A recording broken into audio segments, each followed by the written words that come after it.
Hello friends, मैं महेंद्र सिंह आपका अपने यूट्यूब चैनल महेंद्र सिंह सिरसा में हार्दिक स्वागत करता हूं।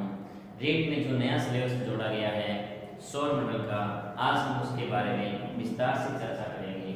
तो सबसे पहले है हमारा कि सौर मंडल में कितने ग्रह हैं। तो सबसे पहले बात करते हैं सूर्य। सूर्य से दूरी के हिसाब से ग्रहों का जो है क्रम देखते हैं हम कि सूर्य के सबसे निकट कौन सा ग्रह है और सबसे अंत में कौन सा ग्रह है। तो सूर्य से दूरी के हिसाब से सबसे निकट जो ग्रह है वो है बुध ग्रह।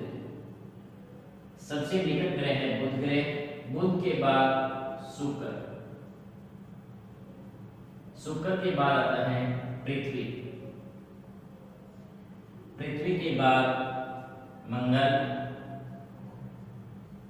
मंगल के बाद बृहस्पति, बृहस्पति के बाद शनि और शनि के बाद अरुण और सबसे अंत में है वरुण। ये 8 ग्रह हैं हमारे। सूर्य से दूरी के हिसाब से हमें ध्यान रखना है कि सूर्य के सबसे निकट जो ग्रह है वो बुध ग्रह है, दूसरे नंबर पर शुक्र है, तीसरे नंबर पर पृथ्वी है, 4 नंबर पर मंगल है और 5वें नंबर पर बृहस्पति है, 6वें नंबर पर शनि है, 7वें नंबर पर अरुण है और 8वें नंबर पर वरुण है। ये 8 हमारे ग्रह हैं सूर्य से दूरी के हिसाब से। अब बात करें इनमें कि हमारे जैसे क्वेश्चन बनते हैं कि आंतरिक ग्रह कौन से हैं, आंतरिक ग्रह कौन से होते हैं और पार्थिव ग्रह कौन से। दूसरी अगर हम बात करें तो बाह्य ग्रह कौन से होते हैं और गैसीय ग्रह कौन से हैं। देखिए, आंतरिक ग्रह कौन से होते हैं और पार्थिव ग्रह कौन से हैं, बाह्य ग्रह कौन से इनमें और गैसीय ग्रह कौन से हैं। तो सबसे पहले अगर हम बात करें आंतरिक ग्रहों की, तो आंतरिक ग्रह जो सूर्य से दूरी के हिसाब से पहले 4 जो ग्रह हैं बुध, शुक्र, पृथ्वी और मंगल, इन्हें हम आंतरिक ग्रह, ध्यान रखना है हमें। आंतरिक ग्रह कौन कौन से होते हैं, बुध होता है, शुक्र, पृथ्वी और मंगल, ये 4 ग्रह आंतरिक ग्रह हैं। अब बात करें पार्थिव ग्रहों की, तो जो आंतरिक ग्रह होते हैं उन्हें ही हम पार्थिव ग्रह कहते हैं, क्योंकि इनका जो निर्माण होता है वो चट्टानों से होता है, इसलिए इन्हें पार्थिव ग्रह भी कहा जाता है। तो ध्यान रखना, आंतरिक ग्रह और पार्थिव ग्रह एक ही होते हैं। तो इनकी संख्या कितनी है, 4 आंतरिक ग्रह या पार्थिव ग्रह। बाह्य ग्रह या गैसीय ग्रह, इनका मतलब है कि जो लास्ट के 4 ग्रह हमारे, लास्ट के 4 ग्रह जैसे बृहस्पति है, शनि है, अरुण है, वरुण है, ये लास्ट के जो 4 ग्रह हैं इन्हें हम बाह्य ग्रह या गैसीय ग्रह कहते हैं। तो ध्यान रखना है, इनका जो निर्माण है वो गैसों से हुआ है, यानी कि गैस के गोले के रूप में है, इसलिए इन्हें गैसीय ग्रह कहते हैं या बाह्य ग्रह कहते हैं। तो ये ध्यान रखना है सबसे पहले हमें कि सूर्य से आकार के हिसाब से ग्रहों का क्रम कौन सा है। दूसरी बात हमें ध्यान रखनी है कि आंतरिक ग्रह कौन से होते हैं, पार्थिव ग्रह कौन से, बाह्य ग्रह कौन से हैं और गैसीय ग्रह कौन से। अब इसके बाद अगर हम बात करें तो अगला क्वेश्चन हमारा बनता है कि क्षुद्र ग्रह पट्टी, क्षुद्र ग्रह पट्टी किन 2 ग्रहों के बीच में पाई जाती है। तो हमारा अगला जैसे क्वेश्चन आता है कि क्षुद्र ग्रह पट्टी कौन से 2 ग्रहों के बीच में पाई जाती है। तो ध्यान रखना, सबसे पहले तो क्षुद्र ग्रह क्या होते हैं, यानी कि क्षुद्र ग्रह ग्रहों के ही छोटे छोटे टुकड़े होते हैं जो ग्रहों के साथ सूर्य की परिक्रमा करते हैं, यानी कि ग्रहों के छोटे छोटे टुकड़े जो ग्रहों के साथ, ग्रह के साथ सूर्य की परिक्रमा करते हैं, क्षुद्र ग्रह कहलाते हैं। तो ये जो क्षुद्र ग्रह पट्टी है ये कौन से 2 ग्रहों के बीच में पाई जाती है। तो ध्यान रखना, मंगल और बृहस्पति के बीच में, मंगल और बृहस्पति के बीच में क्षुद्र ग्रह पट्टी पाई जाती है। मंगल ग्रह और बृहस्पति ग्रह के बीच में क्षुद्र ग्रह पट्टी जो है वो पाई जाती है। ये हमें विशेष तौर से ध्यान में रखना है। अब इसके बाद हम बात करें कि आकार की दृष्टि से, आकार की दृष्टि से ग्रहों का जो क्रम है वो किस प्रकार है। भी आकार में सबसे बड़े ग्रह कौन से हैं और सबसे छोटा ग्रह कौन सा है। आकार में हम बात करें तो सबसे बड़ा ग्रह आकार की दृष्टि से, आकार की दृष्टि से कर्म, तो आकार की दृष्टि से सबसे बड़ा ग्रह होता है बृहस्पति। बृहस्पति के बाद शनि, शनि के बाद अरुण, अरुण के बाद वरुण, यानी कि लास्ट के 4 ग्रह। अगर हम यहां से बात करें तो अंत के जो 4 ग्रह जो बाह्य ग्रह हैं वो हमारे आकार की दृष्टि से बड़े ग्रह हैं। जैसे सबसे बड़ा बृहस्पति, दूसरे नंबर पर शनि, तीसरे नंबर पर अरुण और 4 नंबर पर आता है वरुण। अब बात करें कि आकार की दृष्टि से 5वां बड़ा ग्रह कौन सा है, तो इसको खास तौर से याद रखना है हमें, पृथ्वी। 5वें नंबर पर आता है पृथ्वी और 6ठे नंबर पर पृथ्वी की जो बहन है शुक्र, 6ठे नंबर पर है आकार की दृष्टि से। 7वें नंबर पर है मंगल ग्रह और 8वें नंबर पर आता है बुध ग्रह। तो ये है आकार की दृष्टि से ग्रहों का क्रम। आकार की दृष्टि से सबसे बड़ा ग्रह बृहस्पति है, बृहस्पति के बाद शनि, शनि के बाद अरुण, अरुण के बाद वरुण, 5वें नंबर पर पृथ्वी है, 6ठे नंबर पर शुक्र है, 7वें नंबर पर मंगल, 8वें नंबर पर बुध आता है। तो हमने देखा एक तो सूर्य से दूरी के हिसाब से क्रम याद रखना है, सूर्य से दूरी के हिसाब से पृथ्वी का जो क्रम है खास तौर से याद रखना है, तीसरे नंबर पर है। और आकार की दृष्टि से हमें भी पृथ्वी का विशेष रूप से ध्यान रखना है, ये 5वें नंबर पर है। तो आकार की दृष्टि से और दूरी की दृष्टि से जो ग्रहों का क्रम है वो हमें इस प्रकार याद रखना है। अब बात करें इसके बाद कि ग्रहों की, सबसे पहले बात करते हैं सूर्य की। सूर्य क्या है, तो ध्यान रखना सूर्य एक तारा है। सूर्य क्या है, तो सूर्य एक तारा है। सूर्य जो है वो गैसों का गोला है, गैसों का गोला है। तो सूर्य में कौन कौन सी गैस पाई जाती है, तो सूर्य में हाइड्रोजन गैस, हाइड्रोजन गैस जो है वो 71% पाई जाती है। सूर्य में हाइड्रोजन गैस की जो मात्रा है वो 71% है। और दूसरे नंबर पर है हीलियम गैस, हीलियम की जो मात्रा है वो 26.5%। तो दोनों हमें ध्यान रखने हैं कि सूर्य में कौन सी गैसें पाई जाती है, हाइड्रोजन 71% है, हीलियम है वो 26.5%। अन्य गैसों की बात करें, अन्य गैस, अन्य जो गैस है वो 2.5%। तो इन दोनों का हमें विशेष रूप से ध्यान रखना है। अब इसके बाद अगर बात करें हम सूर्य, यानी कि सूर्य जो है इसमें ऊर्जा का जो स्रोत है, ऊर्जा का स्रोत क्या है, तो सूर्य में जो ऊर्जा का स्रोत है वो है नाभिकीय संलयन प्रक्रिया। नाभिकीय संलयन प्रक्रिया, नाभिकीय संलयन प्रक्रिया के द्वारा जो है इसमें ऊर्जा बनती है। तो ये हमें ध्यान रखना है।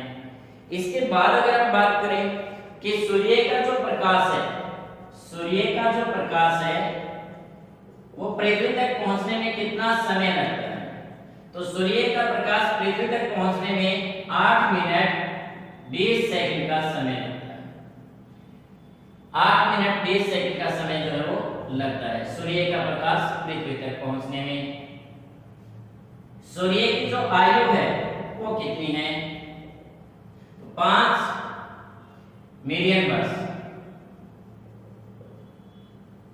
वर्ष जो है इसकी आयु, सॉरी बिलियन,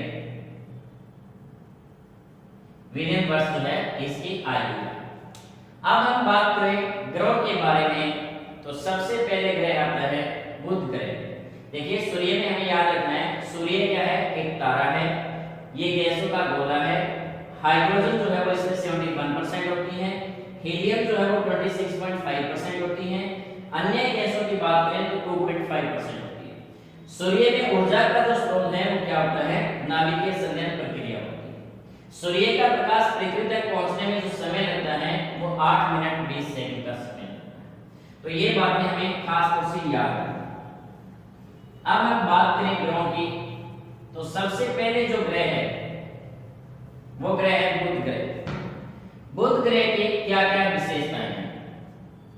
अगर हम बात करें बुध ग्रह की विशेषताएं, तो हमें खास तौर से ध्यान रखना है कि बुध जो है वो सूर्य के सबसे निकट ग्रह है। सूर्य के सबसे निकट ग्रह, सूर्य के सबसे निकट ग्रह है।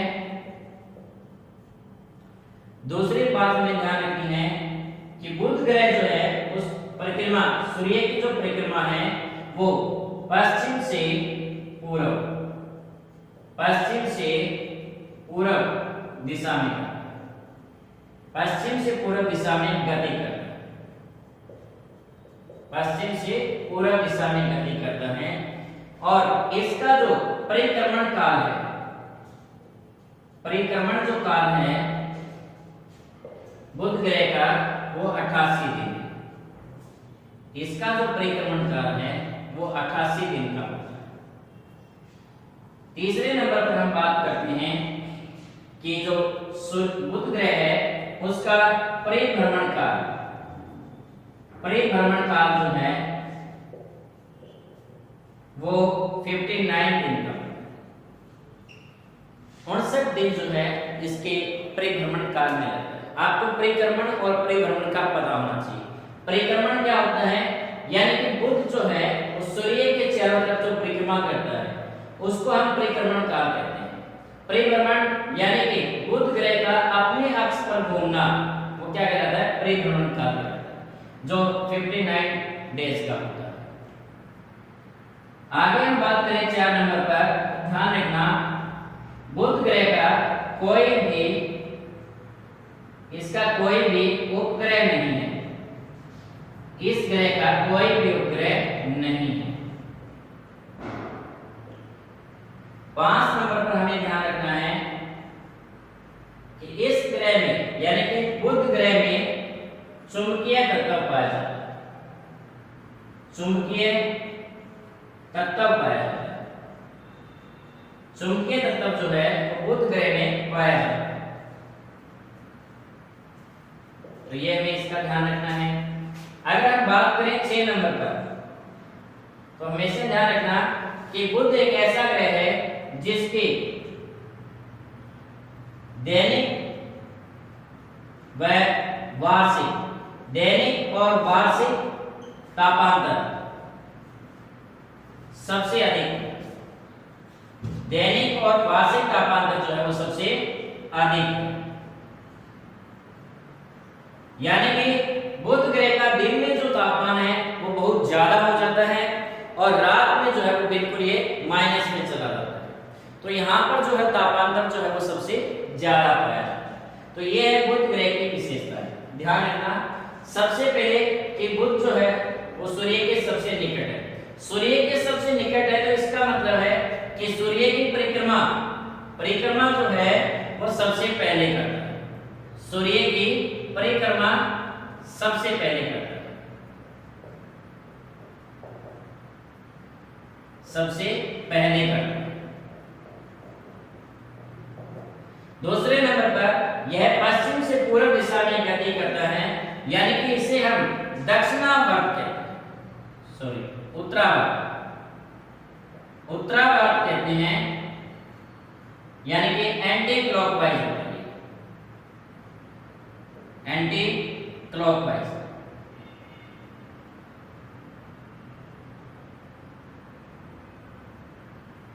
सॉरी एंटी क्लॉकवाइज होता है। इसके बाद इसका जो परिक्रमण काल है, परिक्रमण काल है वो 88 दिन का होता है, परिभ्रमण काल 59 डेज का होता है। इसका कोई भी उपग्रह नहीं है और इसमें चुंबकीय तत्व जो है वो पाया जाता है। इस ग्रह में दैनिक और वार्षिक तापांतर जो है वो सबसे अधिक होता है। तो ये हमें इसके बारे में ध्यान रखना है। आगे हम बात करें शुक्र ग्रह की, तो शुक्र ग्रह की क्या क्या विशेषताएं हैं।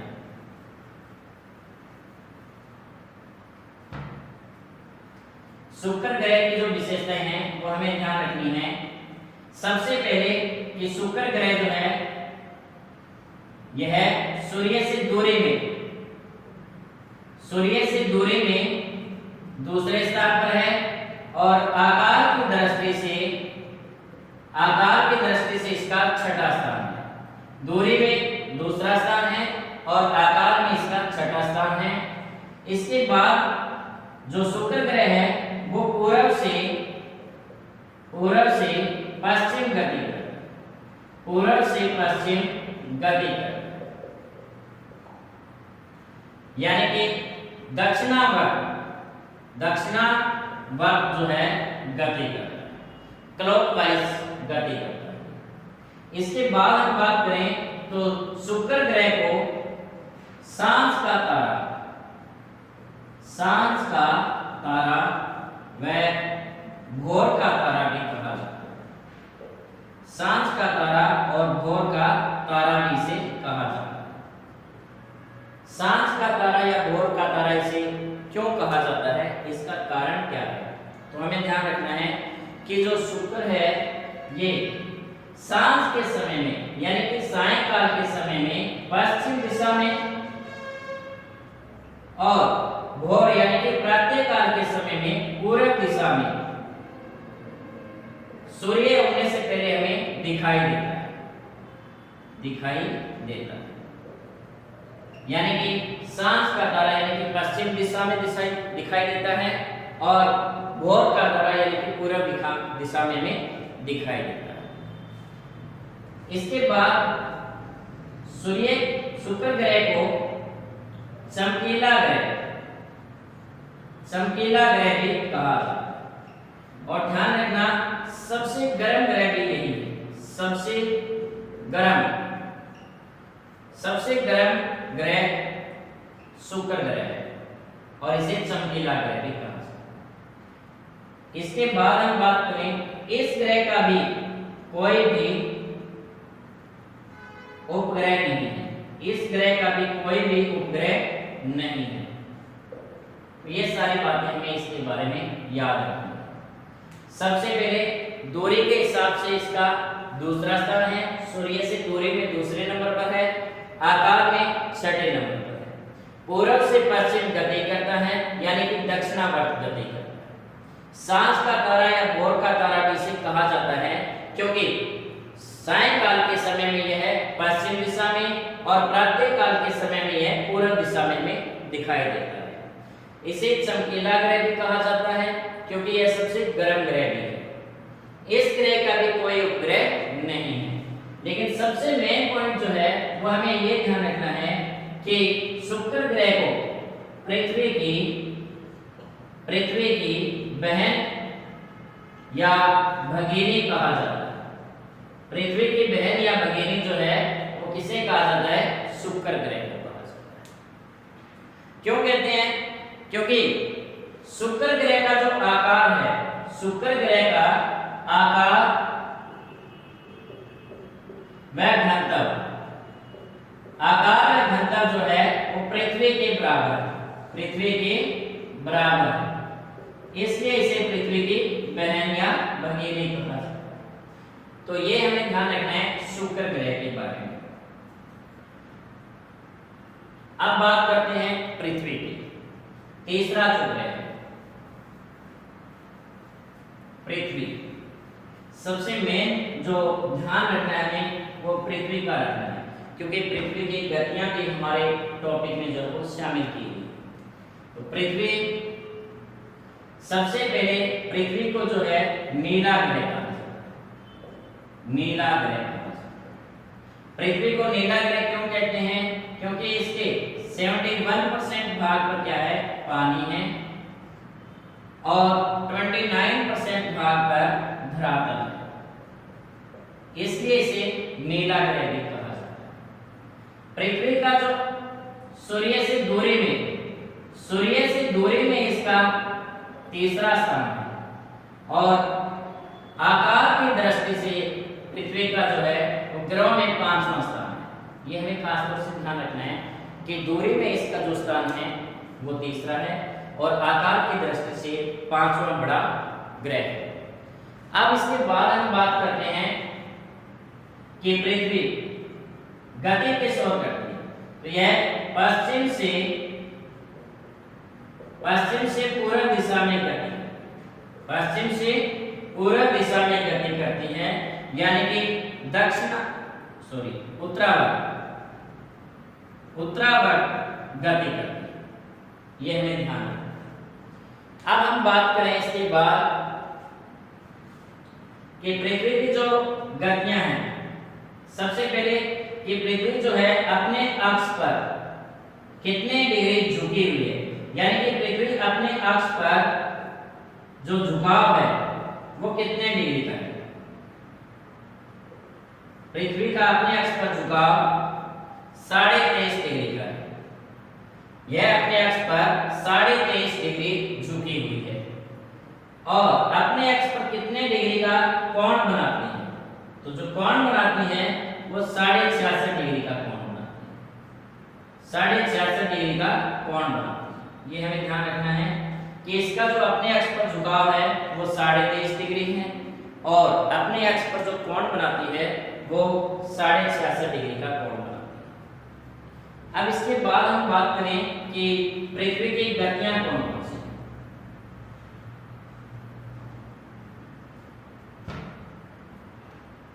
पृथ्वी की गतियां कौन कौन सी है। तो सबसे पहले हम बात करें तो घूर्णन गति या परिभ्रमण गति या दैनिक गति।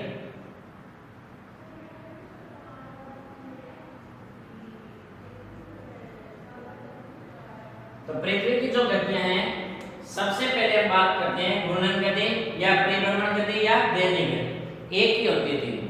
इसे ही हम दैनिक कहते हैं, इसे ही हम परिभ्रमण गति कहते हैं, इसी को हम घूर्णन गति कहते हैं। पृथ्वी का अपने अक्ष पर घूमना, पृथ्वी का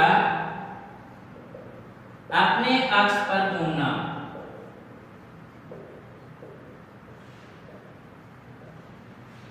अपने अक्ष पर घूमना यानी कि घूर्णन गति या परिभ्रमण गति या दैनिक गति कहलाता है। इसमें जो समय है वो कितना लगता है, ध्यान रखना है।